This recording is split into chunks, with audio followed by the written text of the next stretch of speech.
Hello guys, dalam video ni saya nak kongsikan cara macam mana nak clear storage and cache dalam telefon anda jika anda ada masalah phone insufficient storage. Hai, saya Farid, technician Bomo Mobile. Jika suka video ini, anda boleh subscribe.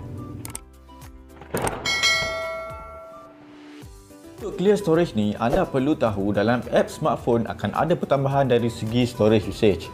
Banyak mana storage apps tu guna, ia bergantung pada sistem dan kepenggunaan apps itu sendiri. Lain apps, lain sistem dan lain storage yang dia guna. Alright, masa first install apps, storage pakai kecil je dalam 45MB, 60MB, 80MB. Tapi kenapa?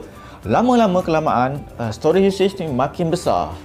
Ada yang sampai 1GB storage usage. Kenapa jadi macam ni?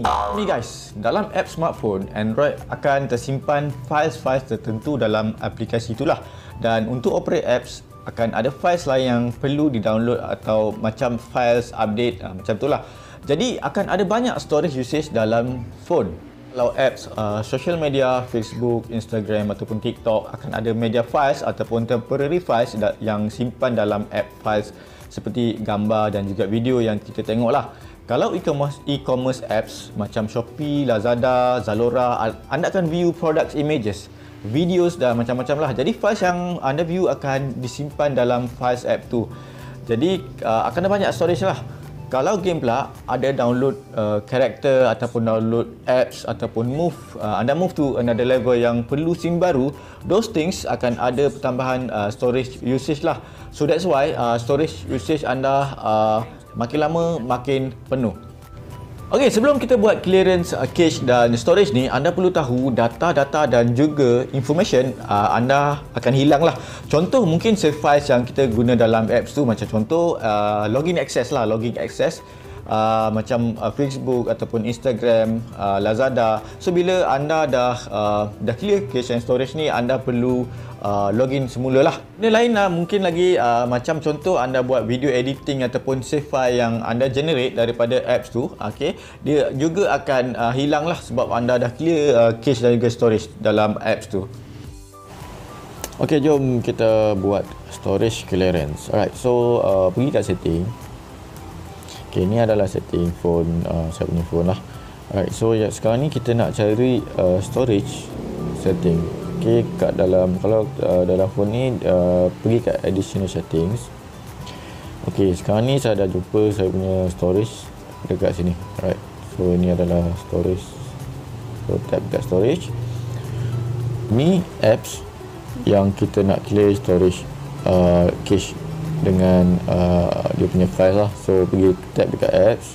Okay, kalau tengok kat sini kan, ni TikTok ni, kenapa boleh jadi sampai hampir 2GB size ni? Sebab bila kita guna TikTok ataupun kita publish apps TikTok, dia akan ada save file videos kat dalam kita punya phone. So that's why dia jadi makin banyak lah. Macam contoh ni e-commerce apps macam Shopee ni, kita view products and then dia akan masuk dalam temporary file lah ataupun dalam bentuk cache ke. So dia akan bertambah dari segi storage lah. Yang ni yang saya beritahu games, okay, games dia tambah dari segi storage. So sama juga dengan WhatsApp, apa semua benda-benda yang lain lah. Okay, so sekarang ni kita nak clear storage untuk TikTok ni. Saya nak clear storage, tap okay. So pergi tab dekat ni lah, clear data. Okay, dia kata all of these apps data will be deleted permanently. Semua akan jadi balik asal lah, macam kita install baru apps. Okay, so tap okay. Okay, tengok lah, dia punya size dah makin berkurang lah. Okay, so sekarang ni kita nak clear untuk Shopee. So tap dekat Shopee ni. So bila kita dah clear, nanti kita akan kena login balik lah. Okay, so saya clear data lah. Alright, so dia dah makin berkurang dah. Okay, so saya dah save banyak dah. Okay, contoh lagi ni, saya nak clear cache. Okay, saya clear cache, clear storage, clear data ni. Alright, so kalau tengokkan saya punya app ni, dia punya usage dah semakin berkurang lah. Okay, itu saja cara buat storage clearance kalau anda ada masalah phone storage. Kalau anda suka video ini, anda boleh tekan butang subscribe. Lepas ni saya akan kongsikan banyak lagi video yang menarik dan tips handphone yang lain. Saya Farid, Technician Bomba Mobile. At telefon punah. Just mari.